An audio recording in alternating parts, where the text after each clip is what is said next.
এবার সংযুক্ত আরব আমিরাতের শপিং সেন্টারে দেখা মিলল নারায়ণগঞ্জের আলোচিত সাবেক সংসদ সদস্য শামীম ওসমানকে। ছাত্র জনতার অভ্যুত্থানে আওয়ামী লীগ সরকারের পতনের পর বিভিন্নভাবে দেশ থেকে পালিয়েছেন সাবেক মন্ত্রী এমপি সহ দলটির অনেকেই। দেশ ছেড়েছেন শামীম ওসমানও। কিছুদিন আগেই তাকে দেখা গিয়েছিল দিল্লির মাজারে। এবার দেখা মিলল সংযুক্ত আরব আমিরাতের শপিং সেন্টারে। তবে কি ভারত ছেড়ে আমিরাতে গা ঢাকা দিয়েছেন শামীম ওসমান? আর ভারত থেকে পালালেন কিভাবে?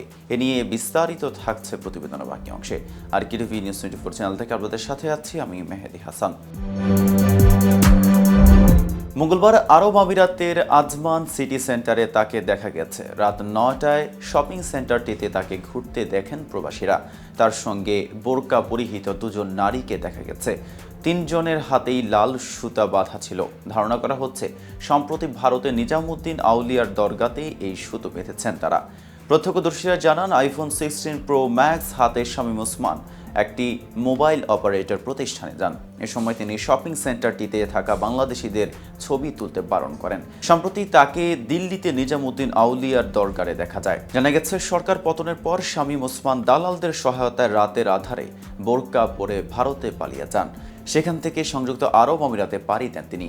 শামীম ওসমান ও তার ভাই AKM সেলিম ওসমানের দীর্ঘদিন ধরে সংযুক্ত আরব আমিরাতে যাতায়াত রয়েছে।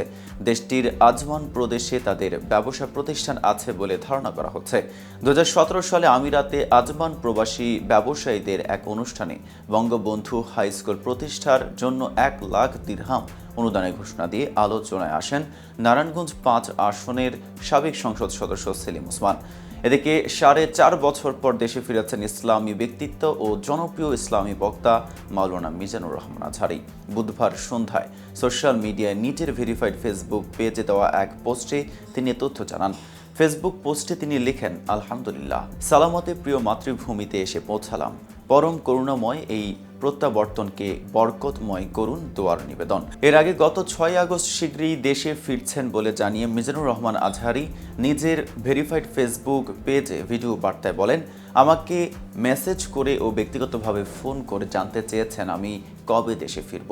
আমি তাদের বলতে চাই আমি দ্রুতই দেশে ফিরব।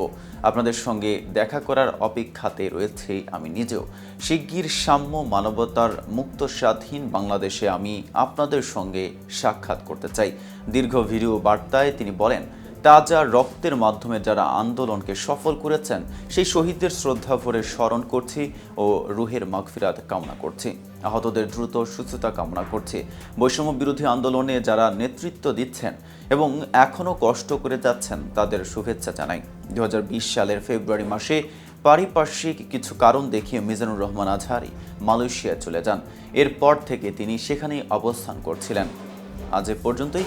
সারা দেশের নিত্য নতুন সকল আপডেট পেতে কেটিভি নিউজ 24 এর সাথেই থাকুন।